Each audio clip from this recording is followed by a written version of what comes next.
America అధ్యక్షుడు ట్రంప్తో వాగ్వాదం తర్వాత తొలిసారి స్పందించారు ఉక్రెయిన్ ప్రెసిడెంట్ జెలెన్స్కీ.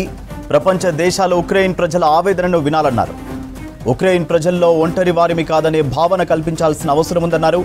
తమ ఆలోచనలు, ఆసక్తులను ప్రతి దేశం గుర్తిస్తుందనే ఆశాభావం వ్యక్తం చేశారు. అలాగే అమెరికా అధ్యక్షుడు డొనాల్డ్ ట్రంప్తో పాటు అమెరికన్లకు కృతజ్ఞతలు తెలిపారు. 3 ఏళ్లుగా రష్యా దండయాత్రను ఎదుర్కోవడంలో యుఎస్ అండగా ఉందంటూ ట్వీట్ చేశారు జెలెన్స్కీ.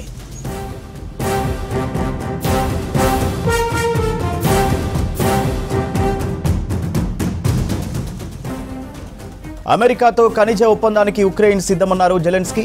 కానీ అంతకంటే ఉక్రెయిన్ భద్రతకు ఖచ్చితమైన హామీ లభించాల్సి ఉందన్నారు. ఎలాంటి భద్రతా హామీలు లేని కాల్పుల విరమణతో తమ దేశానికి ప్రమాదకరమన్నారు జెలెన్స్కీ. అమెరికా ఉక్రెయిన్ బంధం ఓ ఇద్దరు అధ్యక్షుల కంటే గొప్పదన్నారు. 2 దేశాల ప్రజల మధ్య చారిత్రాత్మక దృఢమైన బంధం ఉందని తెలిపారు. అమెరికన్స్ తమ ప్రజలను రక్షించడంలో ఎంతో సహాయపడ్డారని చెప్పారు. ఉక్రెయిన్ ప్రజల హక్కులకు విఘాతం కలగకుండా యుఎస్తో కలిసి పనిచేయడానికి సిద్ధమంటూ ట్వీట్ చేశారు జెలెన్స్కీ.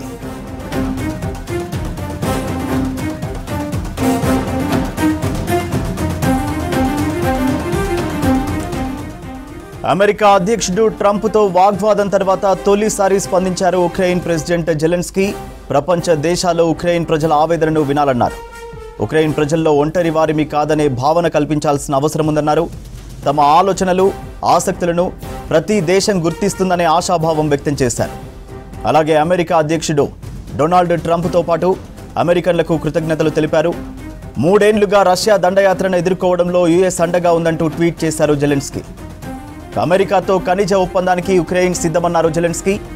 కానీ అంతకంటే ఉక్రెయిన్ భద్రతకు ఖచ్చితమైన హామీ లభించాల్సి ఉందన్నారు. ఎలాంటి భద్రతా హామీలు లేని కాల్పుల విరమణతో తమ దేశానికి ప్రమాదకరమన్నారు జెలెన్స్కీ.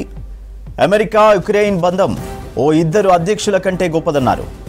2 దేశాల ప్రజల మధ్య చారిత్రాత్మక దృఢమైన బంధం ఉందని తెలిపారు. అమెరికన్స్ తమ ప్రజలను రక్షించడంలో ఎంతో సహాయపడ్డారని చెప్పారు.